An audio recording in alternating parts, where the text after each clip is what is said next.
Because you are a chosen race. You are a royal priesthood, a holy nation, a people for his own possession, that you will proclaim the wonderful things of him who called you out of darkness into this marvelous light.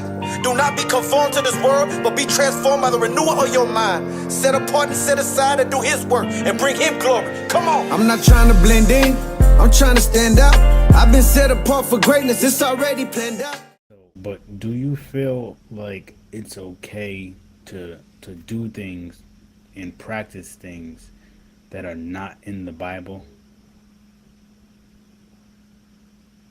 Well, I'm just kind of curious. Like, is this something that bothers you? I mean, what is that? Is that these things that you're bringing up are, kind of? I think you're, and do you have something specific in mind? Because is this something that you're like, well, I have family that is Jehovah's Witnesses, and I'm curious about it, but these things is this something that's holding you back from wanting to learn more, or is this something that you just disagree with what Jehovah's Witnesses, the way they do things? Is this something that you disagree with? Well, no, like I said earlier, I would be a Jehovah's Witness. I'm just trying to test it. I'm just trying to ask questions to gain a better understanding in what the members believe, and just trying to understand it better. Yeah, well, that's good. I mean, the best way, you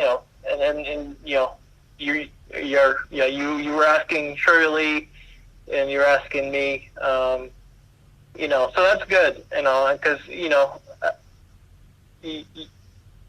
you can do a lot of research on your own, but as far as finding answers, everybody's going to have an opinion, so a lot of those,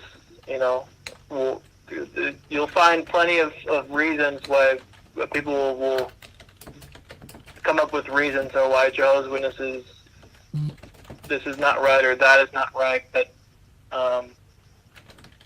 if you have a specific thing that you're wondering about, you're welcome to ask me, and we can discuss it. But if we're talking about general things, I mean, talking in generalities doesn't really. I can't really speak for that because I don't know what you're really referring to. So, as far as the governing body of Jehovah's Witnesses, they've never come up with any prophecies. They've never spoken anything that's like we go by. This is not. If it's not in the Bible, it's not what we follow. Is basically what's in the Bible. Right? So, what do you mean they haven't made any prophecies?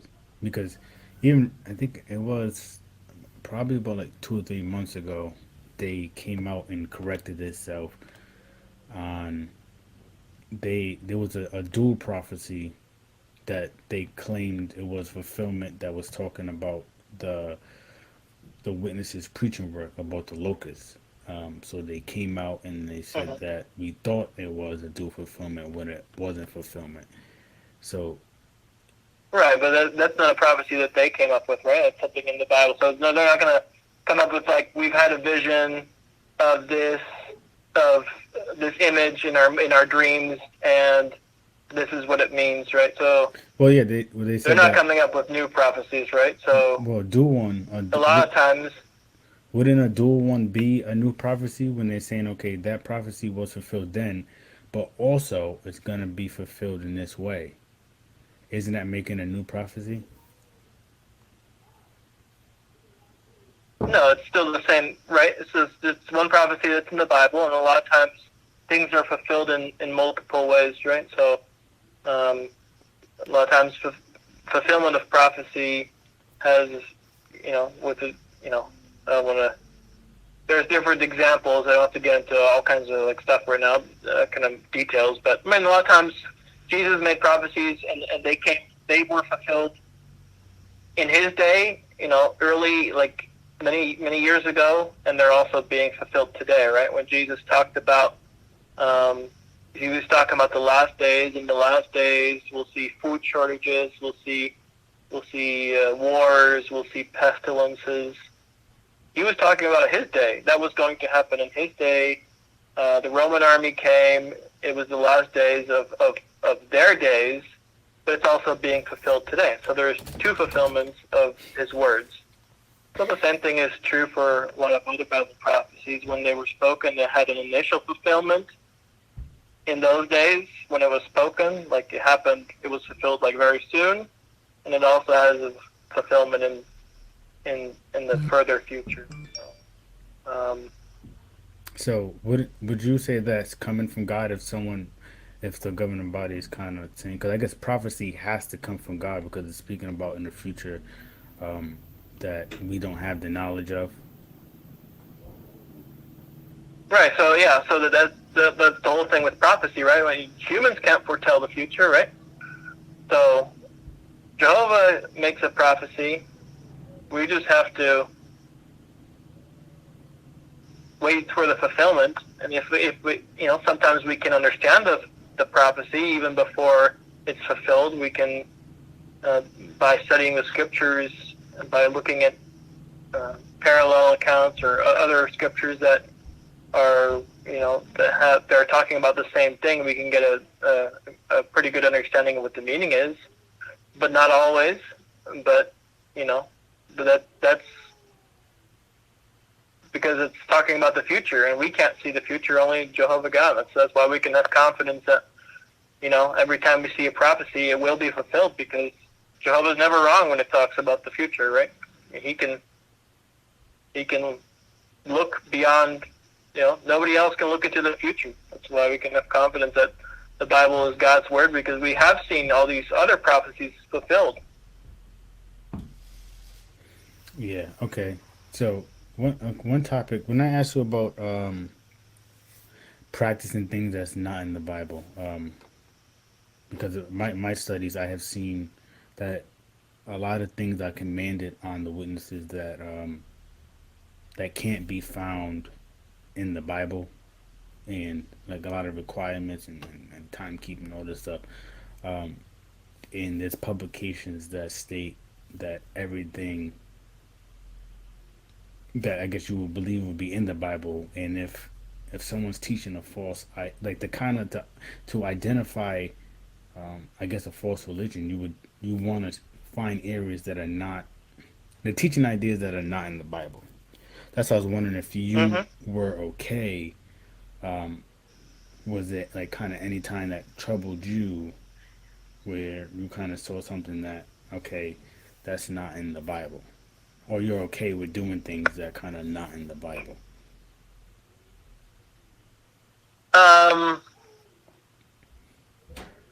So we have to kind of separate what's the words, what's in the Bible, and understanding the meaning behind them, right? Mm-hmm. So even in the Bible, in the very beginning, Jehovah taught his followers. He told them to make all these sacrifices, or all these animal sacrifices. They had to do them really regularly. There were like 7 bulls and 7 rams, and early Israelites, they had to do all these sacrifices, and that was like every day they had to sacrifice so many lambs, and every day it was a daily sacrifice, and they had a monthly sacrifice, all these different rules that God gave them. And so they would do all these things. They would be very faithful about, offering up all these sacrifices. They would do them, but then at the same time, half of the people would be doing other things. They would be worshiping other false gods. They would be doing all kinds of things that Jehovah hated. And so in the scriptures it says specifically, that Jehovah basically told them that these sacrifices are worthless because they didn't understand the meaning behind the sacrifices, right? So the same is true, and so they were doing what they were told to do, but they didn't really understand why they were doing them, right? So the same thing is true today. Like, the Bible doesn't say don't smoke, obviously, because cigarettes weren't invented in the first century, when Jesus was around. So just because the Bible doesn't say don't smoke, doesn't, or don't do drugs, doesn't mean that it's okay. Well, if we look at the Bible and understand the principle behind what was written in the Bible, we understand that,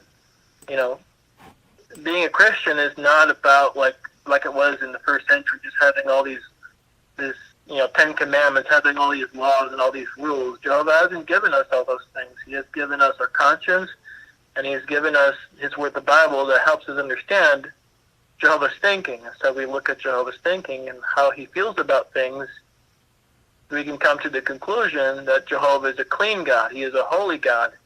He wants his worshipers to be clean and holy and conduct themselves in a way that reflects his personality, to be thankful and grateful for their bodies, for creation, to be respectful of things. And so Jehovah has given us our body. That's that is a gift. We don't want to treat it with disrespect, and so we don't smoke.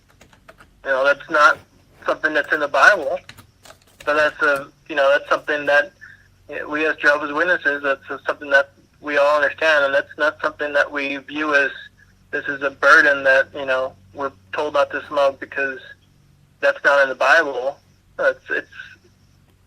We see that as a reflection of Jehovah's personality, and so we want to please Jehovah. We do it because we want to please Jehovah, and we see that is something that is in line with Jehovah's thinking, right?